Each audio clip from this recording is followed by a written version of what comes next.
Good evening, I'm Ces Orenia Drilon. I'm Pauline Verzosa. And I'm Sean Yao. We kick off the big stories tonight with two vice presidents and their candidates. Leni Robredo has endorsed two Marcos administration bets, while her successor, Sara Duterte, steps up the campaign for the so-called Duterte 10. And the National Security Council confirms possible Chinese interference in the upcoming midterm elections, supposedly being boosted by troll farms. That Beijing connection is undeniable here as Chinese ships are once again spotted off the coast of Luzon.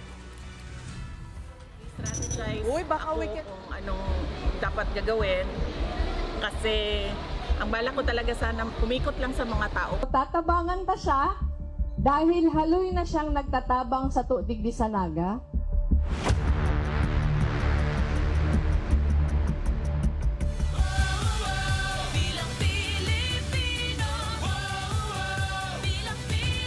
Malacanang is responding to Vice President Sara Duterte's remarks that government's new program to sell rice for 20 pesos per kilo in the Visayas reeks of politics. Recall that VP Duterte questioned the initiative and its timing.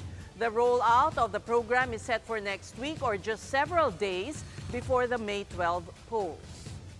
Sana po sa mga leader, ang tunay na leader at tunay na Pilipino ay dapat sumusuporta sa kapwa Pilipino, lalong-lalo na sa pinuno ng bansa. Huwag sanang pairalin ang crab mentality at huwag maging anay sa lipunan. Meanwhile, VP Sara also confirmed she's now working to campaign for her father's bets in the midterm elections, which they termed the Duterte.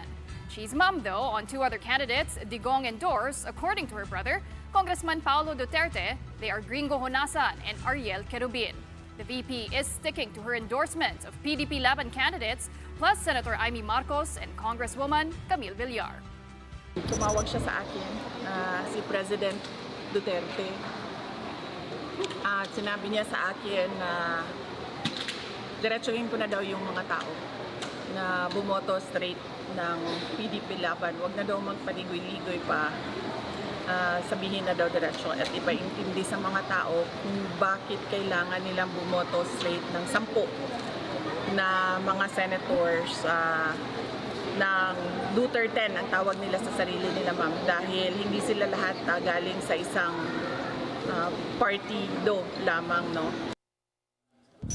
For House leaders, though, the Vice President seems to be working on a ploy to put the still pending impeachment trial in her favor.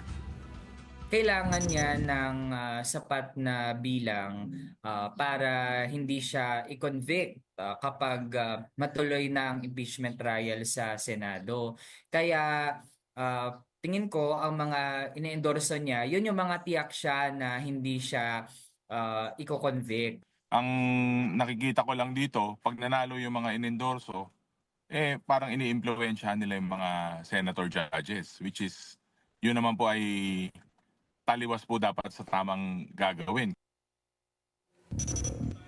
From President Marcos's vice president turned bitter political rival, now his former rival for the presidency in 2022 is supporting his administration, well, at least two senatorial candidates of his alyansa para sa Bagong Pilipinas. It was quite a surprise when former Vice President Leni Robredo endorsed former DILG Secretary Ben-Hur Abalos and former Senator Manny Pacquiao. Robredo went with Pacquiao as he went house to house after the Alyansa rally in Naga City yesterday. Robredo expressed support for Pacquiao, who she said is kind and trustworthy. Robredo and Pacquiao also faced off for the presidency in 2022. Nagkasabay po kami sa Cebu. Nagkasabay po kami sa Cebu, nahiling niya, si sasakyan ko, sabi niya, di ka ba ngayon naka-bulletproof na auto? Sabi ko na Sabi ni Senator Pacquiao, papasubliun na ka daw. Dapat kaya siguradong safe ka pirmi. Papasubliun ta ka. Iyan po, nahiling na nindukan. Magkalaban na kami kayan. Magkalaban na kami. Sige pa ang labang sa ko. Sabi ko, Sen, nagkalaban tayo for president, pero tulong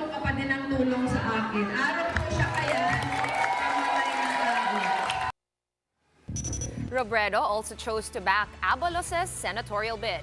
Robredo described Abalos as a friend who extended help to Naga City when it was struck by severe tropical storm Christine last year. Tatabangan ta siya dahil haloy na siyang nagtatabang sa tuigdi sa Naga, lalo na po kang bagyong Christine. Nakapira siya digding balik para magtabang, tahimik sa nasipagdigdi pero sige ang tabang. Kaya ni po siguradong pag nagsenador iniyo, tatabangan kita kani, kaya tatabangan naman siya. Now let's get some insights on this development from One News political pundit Ronald Llamas. First of all, how strong is Leni Robredo endorsement nationally? Well, we're not yet sure dahil nung tumakbo siya, it was almost 3 years ago. At wala namang data ang mga survey firms para sukatin yung kanyang endorsement power. Pero from my vantage point, tingin ko meron pa siyang influence, especially dun sa not so insignificant na pink wave na tinatawag. At tingin ko ay sincero naman yung kanyang endorsement, even if others may disagree with it. Dahil para alam ko kay Leni Robredo, hindi ko naman kabisado yung kanyang thought processes. Hindi rin naman niya ako spokesperson at hindi ko rin naman alam yung kanilang organizational processes sa Liberal Party. Pero ang tingin ko, this is a personal endorsement. At very personal yung kanyang relationship. Halimbawa kay Senator Manny Pacquiao, nung tumatakbo siya for president at sabi niya, kung sakaling hindi ako tumatakbo, ang i-endorse ko ay si Manny Pacquiao. At ang sabi niya, in spite do sa mga criticisms kay Senator Manny Pacquiao, ay ang tingin ko, meron siyang mabuting puso. He has a good heart. Kaya hindi surprising yung kanyang endorsement kay Manny Pacquiao. Ang hindi ko kabisado, yung kanyang endorsement kay Secretary Abalos. Dahil from the very start, ay wala naman silang alam ako na pinagsamahan. Maliban sa sariling paliwanag ni Vice President Leni Robredo, na ang sabi niya, nung Secretary ng DILG si Abalos, ay nagkakatulungan sila sa mga LGUs na malapit si Vice President Leni Robredo. At na kung maalala nyo, several times ay dumadalaw si Abalos last year kay Vice President Leni Robredo. So baka yun yung pinanggagalingan niya. Nagkaroon sila ng relasyon regarding mga LGUs. No? Kaya yun yung from my vantage point, yun lang yung aking appreciation dun sa kanyang endorsement. Okay. Pero definitely, ibang-iba ito dun sa endorsement ni Vice President Sara Duterte kay Camille Villar at saka kay Amy Marcos. Dahil very antagonistic talaga yung relasyon ng mga Duterte sa Marcoses. Itong mga pink represented by Leni ay hindi naman ganun ka-open warfare, hindi naman ganun ka-antagonistic ang relasyon. Bagamat hindi sila magkasama at meron silang mga political and ideological differences.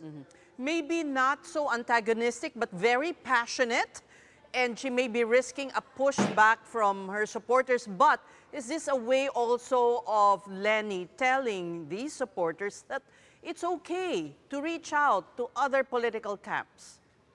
Well, una ay baka yung pushback kay Leni ay hindi naman ganun ka-compelling dahil she's running for mayor of Naga City. She's not running for a national position. No? Ikalawa, 4 lang yung kanyang in-endorse. Si Senator Kiko, Senator Bam, Heidi Mendoza, at si Kadodoy, no? Yung magsaysay awardee ng mga isda. Kaya kung magdadagdag man siya ng 2, ay wala naman siyang inilalaglag doon sa kanyang 4 na in-endorse. Kaya wala naman masyadong magagalit. At yung mga ruffled feathers na perhaps ayaw kay Pacquiao o ayaw kay Abalos, pwede naman niyang himasin, pwede niyang pagpaliwanagan. No? Kaya tingin ko as a pushback, wala naman masyado. At least for now. No? Dahil 3 years pa naman yung susunod na eleksyon sa 2028. Kung saan pwede siya uling tumakbo for national office. Right. Now let's go to VP Sara, who is now actively campaigning for the Duterte. What do you make of that amid the criticism na kasi may impeachment trials siya? Well, definitely, conflict of interest yan para doon sa kanyang mga in-endorse. Alam naman nung kanyang mga in-endorse na tumatakbo sila for the Senate. At kung mananalo sila, sila ay magiging judge. Kaya from the very start, dapat hindi sila nagpa-endorse kay Vice President Sara na na-impeach at siya yung hahatulan ng mga senador na uupo sa 20th Congress. So medyo hindi maganda para sa kanila na alam naman nila that kung sakaling mananalo sila, they will be judges. Kaya yun yung problema dyan. Ikalawa, medyo na-realize siguro nila, akala nila i-endorse sila ng PDP laban, mukhang hindi naman sila in-endorse. Sinubukan nilang mamangka sa dalawang ilog, mukhang nireject sila ng dalawang ilog. Kaya sa ngayon, ang naiiwan sa kanila ay yung endorsement ni Vice President Sara na hindi naman inconsequential. Pwede naman makadagdag sa kanila yon. Pero going into the election, hindi sila in-endorse ng PDP laban, hindi rin sila in-endorse ng Allianza Administration slate. Tingin ko delikado sila. Lalo na si Amy ay labas ng 12 at patuloy na bumababa at si Camille ay nandun sa bingit sa number 12. Kaya nakikita mo, mismo si Yusek Claire Castro ay binabanatan yung kanyang nanay, yung kanyang pamilya at sinisisi niya dun sa pagtaas ng presyo ng mga bigas. Tingin ko ay medyo natetreten yung participation ng Nationalista Party ng mga Bilyar as part of the ruling coalition. All right, once again, we thank you for your time. One News political pundit Ronald Llamas. Salamat din, Sean at saka Pauline.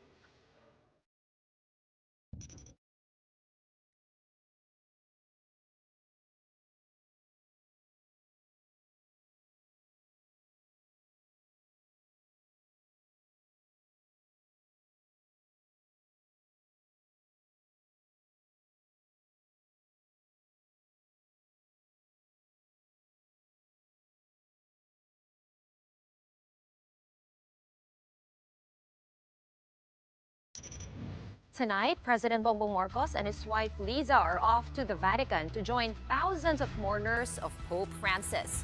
For the latest, we have Jovi Francisco live from St. Peter's Square in the Vatican to give us an update. Jovi, what can you tell us about today? Kamusta yung security? Hinigpitan na ba? Dumami ba yung mga tao? From yesterday, Sean, at let's discuss the numbers from yesterday. So before midnight last night, the Italian police released the estimated number of people that lined up for to view or visit Pope Francis at the Pope's altar inside the Basilica. That's 25,000, and you know that 25,000 figure is hindi pa lang sa cutoff ng 12 midnight. By that time, ang haba pa ng pila from the altar hanggang dito sa main road kung saan ako naroon, leading to the Basilica or the square. So they decided to extend for 6 hours yung viewing, meaning 6 a.m. na natapos. At mukhang dapat nga itutuloy-tuloy na yata yung decision hanggang 7 a.m. ay resume ulit. Ano? Pero the thing is, they need to close down the Basilica for cleanup at saka for preparation.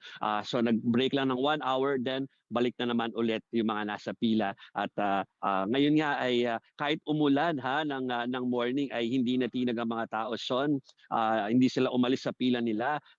Siyempre nagdala na ng payong at ngayon ay tuloy-tuloy yung pagpasok nila sa Basilica.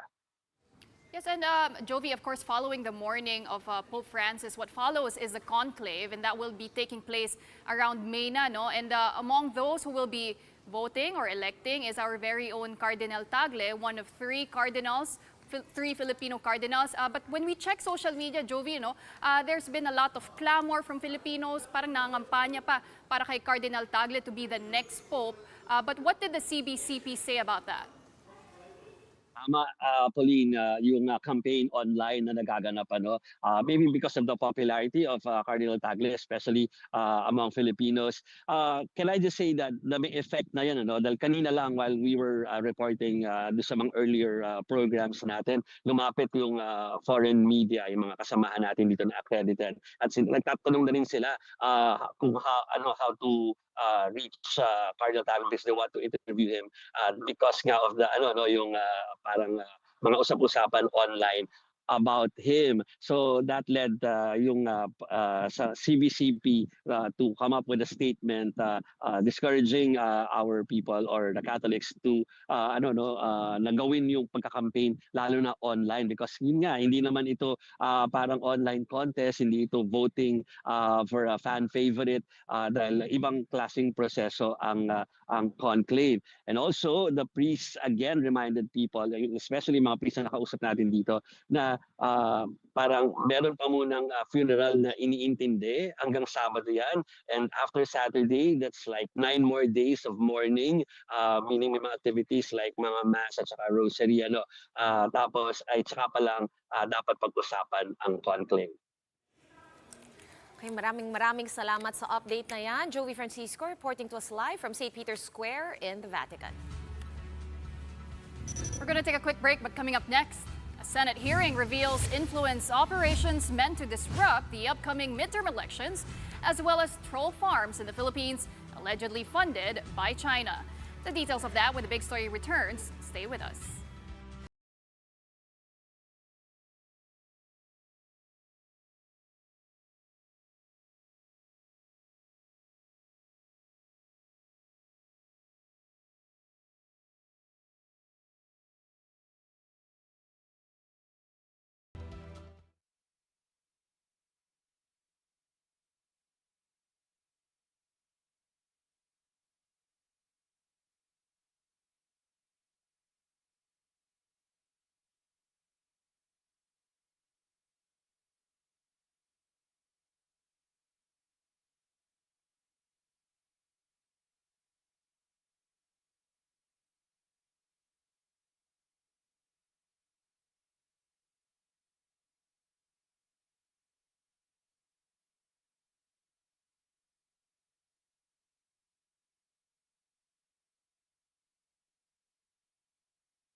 The big story is back with a revelation in a Senate hearing that there are China-funded troll farms in the Philippines. Influence operations are especially active with the May 12 elections happening in 18 days. According to the National Security Council Assistant Director General Jonathan Malaya. Malaya was replying to a question raised by Senator Francis Tolentino if there were indicators of foreign interference in the 2025 polls. Tolentino directly asked if China had ongoing operations to support or discredit candidates, to which Malaya replied in the affirmative. Narratives from Beijing are supposedly being amplified by third-party individuals or local proxies in the Philippines. Malaya says they have already identified these local proxies. Tolentino also revealed a check that allegedly showed Chinese involvement in these troll farms. The Chinese embassy has yet to respond to this allegation. So you will see narratives coming from Beijing that the Balikatan exercises is a threat to regional peace and stability. And you'll also hear that kind of statement coming from local proxies who follow the script coming from Beijing. Akala natin ay yun ang tunay na sentimiento ng mga nagpo-post at nagre-react, ay subalit ito pala nagpapatunay na binayaran. Binayaran ng People's Republic of China para sirain hindi lang ang kredibilidad ng isang tao o namumuno, kung hindi ng ating bansa. Speaking of China, the Philippine Navy confirms they have monitored Chinese ships off the northern coast of Luzon. One is aircraft carrier Shandong that was monitored on April 22, located only 2.23 nautical miles from Babuyan Island in Cagayan. The others were 6 more warships belonging to its carrier battle group and 2 more support vessels. According to the Philippine Navy, this is one of the larger, unusual formations of Chinese vessels that they have monitored that's well within our archipelagic waters. But for now, they still consider this as an innocent passage because the ships did not stop and seem to be on mere expedition. Last Easter Sunday, the Philippine Coast Guard appointed its first female spokesperson. She holds the rank of Coast Guard Captain and is currently the Deputy Chief of Coast Guard Staff for Education and Training. Good evening and welcome to the big story, Captain Noemi Cayabyab, and congratulations from the three of us. Yes, magandang gabi po, Ma'am Cespury and Ma'am Sean po. Salamat po sa invitation po. May we just call you Noemi, Captain Noemi? Give us an update on the participation of the Coast Guard, of the Philippine Coast Guard in the Balikatan exercises that began just, Monday this week. So ang ating tauhan po ng Philippine Coast Guard ay aktibo pong lumalahok sa Balikatan po. We fully understand po the importance of strengthening the bilateral cooperations with our counterparts po. And sa panahon po ngayon, importante po ang pagkakaroon po ng mas mataas na antas na kaalaman ng ating mga personnel po. So we have some trainings po na involved po ang ating Coast Guard pagdating po sa maritime interdictions, VBSS, yung pagdating po sa boarding and explosive ordnance, while we have a capable personnel that could join the Balikatan. So we are actively participating on this Balikatan exercise. Okay, and Captain, since you are new to the role of being spokesperson of the Philippine Coast Guard, we wanted to ask, ano po ba yung mga una niyong plano, especially in combating misinformation pagdating po sa matters ng especially West Philippine Sea? Una po talaga isang karangalan po na maging unang tagapagsalita po ng Philippine Coast Guard, well as the Chief of the Education and Training of the Philippine Coast Guard at the same time the spokesperson. Ang isa sa aming mga advokasya, lalo na po sa aking pag-upo, ay ang pagkakaroon po ng proactive communication. So ibig sabihin po nun, ma'am, ay iiwasan po natin na mauna po yung mga maling impormasyon na maipahayag po sa publiko. So magkakaroon po tayo ng mga opisyal na pagpapahayag kung meron pong dapat na mga balita na dapat po malaman ng ating publiko. Sa pangalawa pong pagkakataon, ay ipapaigting po natin ang presensya ng Philippine Coast Guard, particularly po sa digital platform. We fully understand, Ms. Sean po, na napakabilis po ng komunikasyon ngayon sa ating panahon.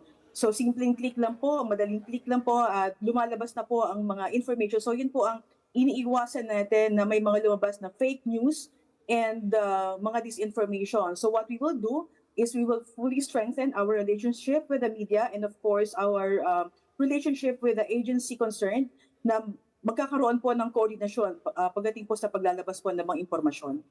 Okay, and Captain, since talagang thrust into the limelight ang PCG, no, especially last year and the year before that, ano po yung mga bagong programs and missions na ilo-launch ninyo, no, in line na rin with battling fake news or disinformation? Well, ngayon po,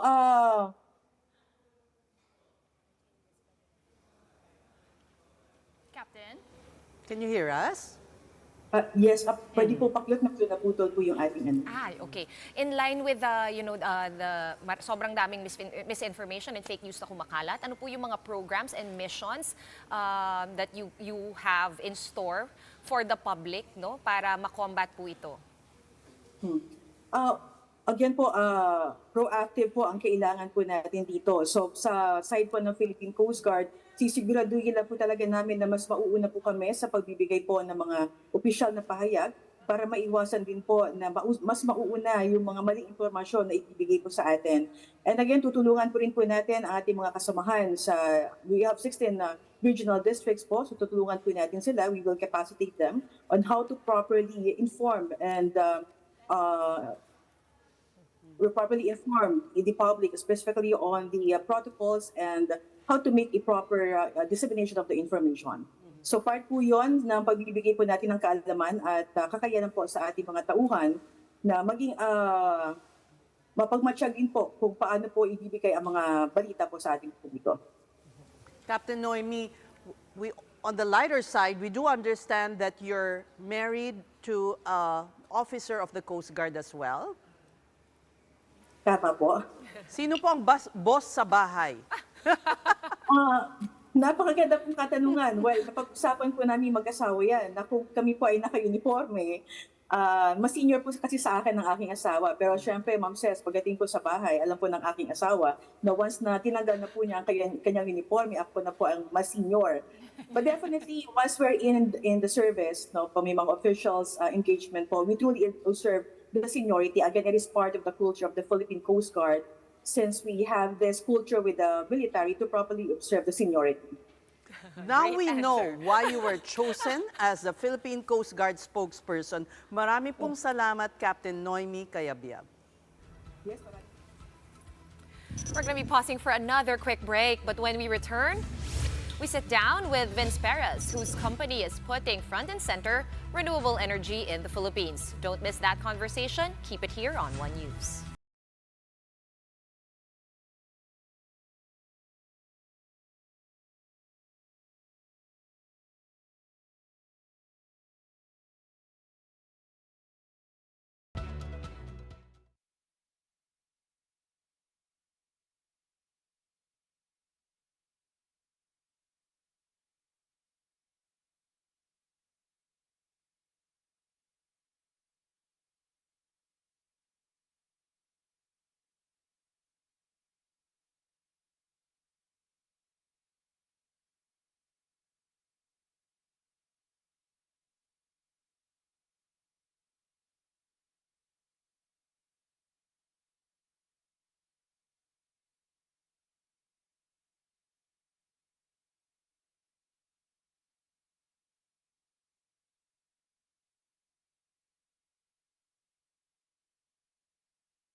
story that's quietly gaining ground. Can wind and sun really power our future?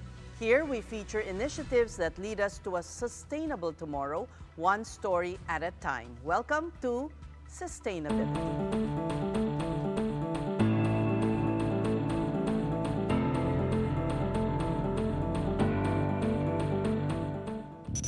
Tonight, we spotlight a pioneer in renewable power with projects that have transformed the landscape of wind and solar power across the country. Welcome to the big story, Vince Perez, Chairman of Alternergy. Thank you, Cess. Pleasure to be here. Love to see all of you lovely ladies.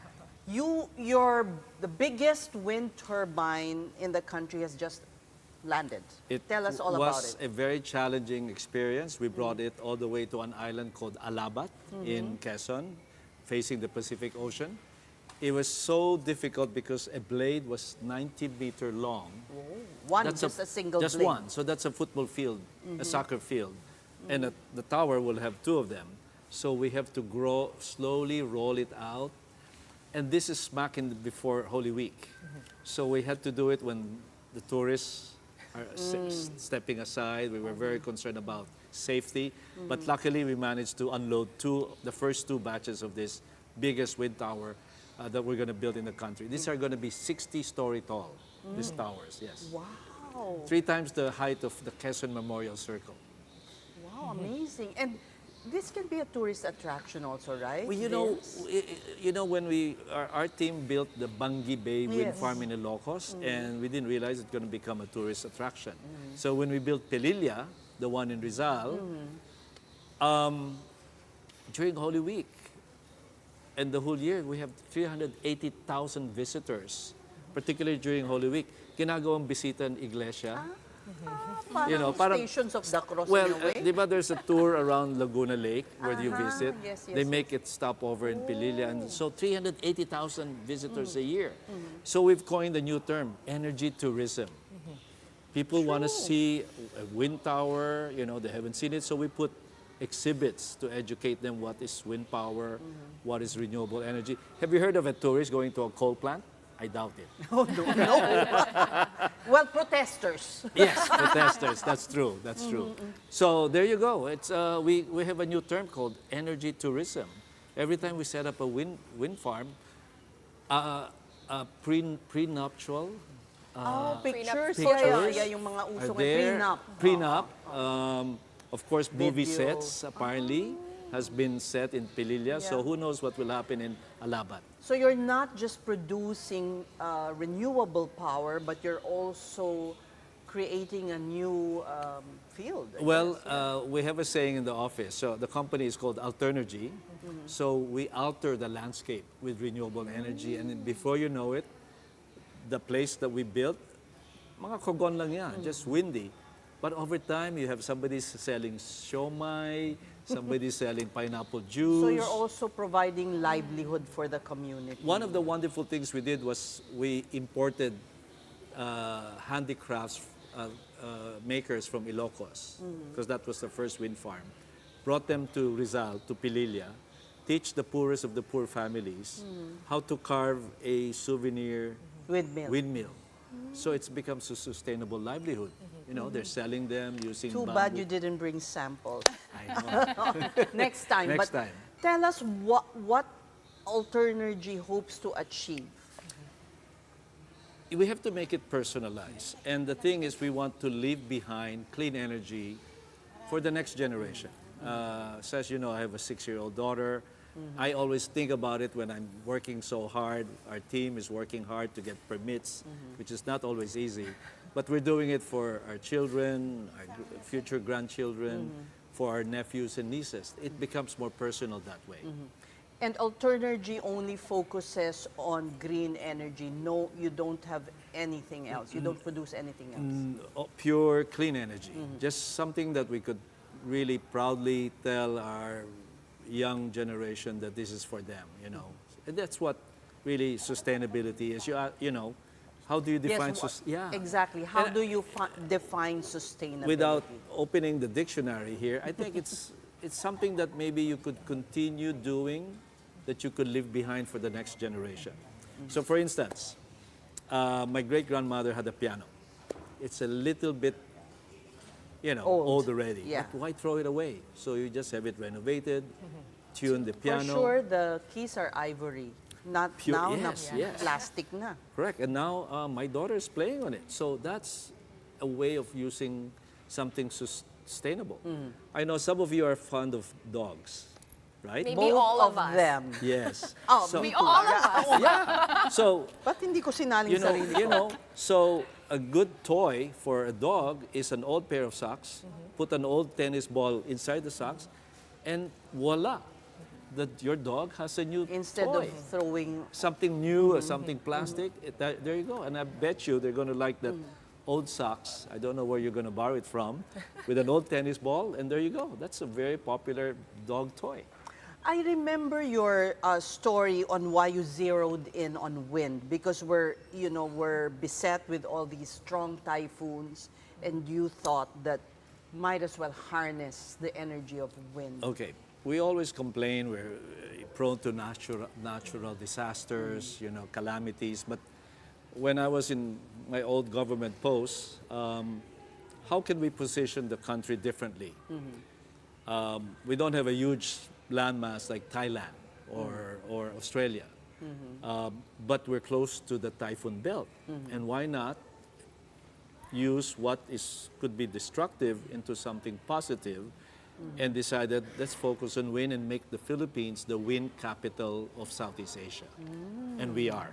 So that is what you're That's how going- we got into it, yes. And then getting tourists to come also and take photographs of what?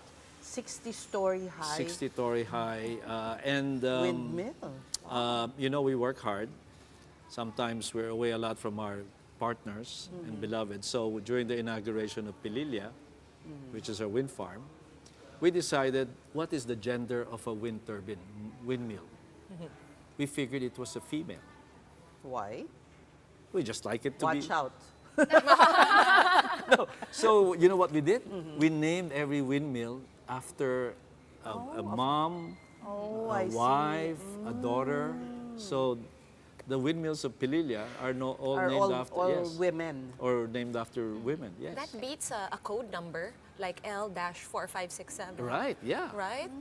You should Rather just be than like, may getting- problema kay Marta or Correct, kay yeah. Maria. Tama. Yeah. Okay. So my wife has a wind tower named after her. Oh.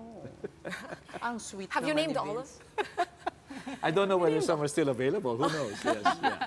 You know, Vince, when I was doing my research on renewable energy, what pleasantly surprised me was that the Philippines ranked second among emerging markets for investment attractiveness. Before we were ranked, I think, fourth, and now we're second. Yeah. Well, our president's very much pro renewable. I mean, he saw the benefit of wind in Ilocos Norte when we were building. It was the first, It was the actually. first in all of He was Southeast Asia. governor, no? He was governor, and he really helped us a lot with dealing with right-of-way issues. So, with his administration, since they came in, he's really, Pauline, came up with very liberal policies, promoting solar and wind, liberalizing ownership by foreigners, creating more auctions, green energy auctions. So we have, our office is full of prospective investors from all over, from Japan, from Norway, from Denmark, from the UK, Singapore, Taiwan.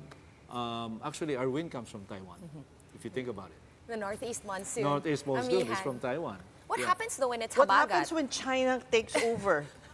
The wind's still there. It will still be there. Maybe the scent might be different, But but of it will course, still be that's there. out of the question, Out of right? the We will question, not yes, let yes. that happen. No, definitely not. And I'm glad that we have the Coast Guard protecting our waters here that you featured earlier. Yeah. You know what's surprising is people think green energy, clean energy is more expensive than coal. It's actually cheaper. Cheaper. Is that At correct? the beginning, it was more expensive, yes. But over time, as towers become taller, solar panels become more efficient, the cost of producing them has come down to the point where it's actually cheaper than coal today. Yeah. Solar is the cheapest, except it only is available during the day, right? So our company is a triple play portfolio. We have wind. The windy months is actually a Christmas business. This is October to March. That's the windiest time of the year. Hydro, well, around Oh, you July. do have We have, hydro. to some Run-off extent, river. Yeah, we don't like huge dams because that displaces Yeah. a lot of, A lot of people, and you know there's some environmental issues Animals. there.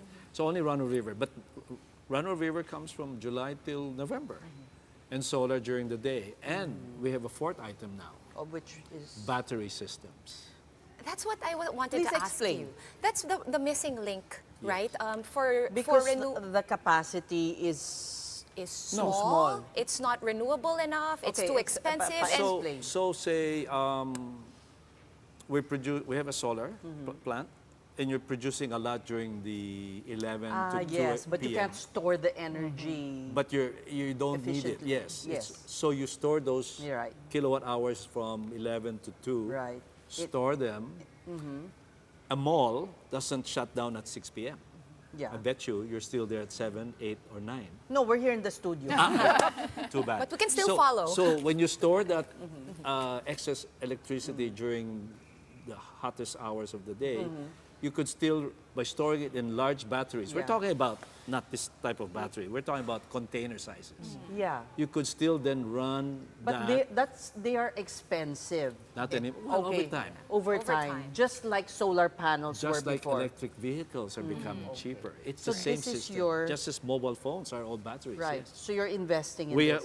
we built our very first solar battery system in Palau, in one of the islands in the Pacific. Yeah. But in line with that, though, Yes, do you Sean. think that with the developments in battery R&D, would we be able to use renewable energy as baseline load anytime soon? Because that seems to be the missing link there. Correct. That's a very good question, and that's often used as a criticism towards renewable. So let's split renewable a little bit. When you mention wind and solar, it's what we call intermittent. We don't know when the wind blows or when the sun is there. There's Yeah. what we call cloud event. You know, there could be a cloud over the solar farm. So it's unpredictable, right? And so unlike a base load, which in the old Like days coal. was coal, is running 24 hour by 7. But there's also renewables that are base load. Geothermal is one. And we are the second or third largest In the world. producer in the world. And also a large hydro, a large dam, which we have a few, can run 24 hour by 7. But we need more of those, to complement the intermittent wind or solar or hydro. So will that alabat be base load? No. No. It's too far for one. It's the first wind farm facing the Pacific Ocean, so the wind is actually amazingly strong. We were pleasantly surprised. There's another trivia about Alabat. Okay. It's beside Balesin. Near Balisin. And whatever it is, there's more twins on that island than in any other island in the country. There must be something in twins. There's 55 pairs of twins on that island. So is there something with the Water? Maybe there's something in the water. Or the, Or the air. Or the wind. Or the wind. You have to research this. Okay. But how are you going to be connected to the grid? We are crossing a small creek, no, not a creek, a strait, a 1 kilometer strait overhead to the mainland and to the NGCP. So that's important. That's actually the biggest problem of power projects here, connection to the grid. It's the fact that we're an archipelagic country that's why electricity is expensive. One Thank of the you. factors. Because we're 7,400 plus, you cannot build a very large power plant because you want to make sure that the grid is stable enough. If it's too big for an island, it will shut down the whole grid. You may not remember this, Cess, but when I was energy secretary, That happened. it Many happened, times. and I had a rather awkward nickname called Vince, the Prince of Darkness. I had 3 Luzon-wide blackouts because the grid was not stable enough. This is before privatization. Okay. Hopefully, I'm not anymore known as the Prince of Darkness, That's but not, maybe, you're out to, maybe the Prince of Lightness or maybe something else. Yes, or breeziness. breezy. Breezy. Okay, I like yes. that. So yeah, the grid has to be strong. Yeah. sorry, we're talking about the nature of our, unlike a Thailand or a Canada, where they could build One a big huge, one big landmass. power plant that is more economic, we have to build smaller plants that is suitable for the island, for the size of the grids. But eventually, what will be Alternergy's contribution to helping the Philippines be able to be carbon neutral at One thing, some point in the future? yeah, I think one thing is, you talked about electricity expensive. For me, renewable is a inflation buster.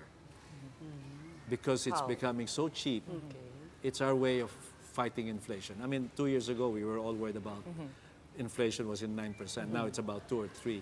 But because we have more and more renewable, and they're very predictable, you could have the same price over 20 years. And the more we build them, the lower the cost of electricity blended over time. So this is about the cost of electricity, but about helping the environment. Definitely helping the environment. I mean, we have no air pollution. Our windmills have no water pollution, except the bathroom in the substation. What about nuclear energy, which is also, technically it's renewable, but you know, environmentalists So what do are- you think of the nuclear? Yeah. I'm in the hot seat. Why did you ask me a hot question? Mark Kawanko is a classmate of mine. We went to school together. And every time we have a school reunion at Xavier School, this is the big debate. Because he's Mr. Nuclear Energy and I'm Mr. Renewable Energy. I cannot publicly say that I'm in pro-nuclear because I feel renewable is probably easiest to do. But for some folks, in some countries, they feel that nuclear Is the way could be to a good blend to in an energy mix. But that's not, Not me for saying. Alternergy. That's not No, you saying it. no, we're not going to get into nuclear. Yeah. Well, since you also have the government aiming for renewables to make up 35% of the country's power generation mix by 2030. That's 5 years from It now. is. Are we on track? Correct. First, it's good to have a fighting target. target. That kind of mobilizes everyone. It's ambitious. We're trying to build our own pipeline to contribute to that target. We're actually a little bit more aggressive. We want to do it by 2028. Our goal of building 1,000 megawatts by 2028. Pero you're a bit slow in achieving your target. We're about to hit 500 in 2026 next year. So that means we're halfway there. So we have to accelerate between 2028, 26 to 28, another 500. So yeah. And to Pau's question, is the government on track to hit 30 by percent by 2030, right? And 50% by 2050. They're slightly behind, and that's why every time we have a meeting with the DOE, they keep telling us, when is this project coming on stream? Because it'll be They all coming care. from When is you. it going to come on stream? It's They all have this. another green energy auction coming up. Are you participating? And what else is in the pipeline? So I'm assuming you're gonna try to hit 1,000 megawatts. I actually wanted to ask because Yeah. solar is difficult because of the land mass, no? But they have a new technology where you can put it Yes. over A pond, a fish pond. fish ponds, Correct. fish farms. Yes. So, Sean, there is a green energy auction, and for the first time, they're asking if there's any floating solar projects that they want to promote. Now, why is that relevant? Land is scarce, right? I mean, and there's a balance between converting what would be arable land into solar or keeping it as a productive agricultural field. But there are things called agrovoltaic. Yun. And there's another one called aquavoltaic. So I'll explain those two.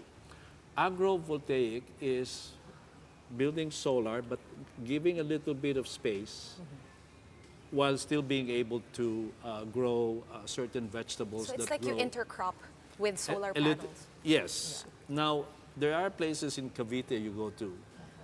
Upo.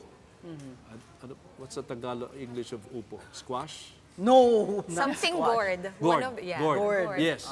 They grow Under they grow in the shade. shades. Yeah. So you could Okay. grow upo, gourd, All right, with so the solar farm. That's called aquavoltaic. But before we go, we wanted to show your pictures with the panda giving Yes.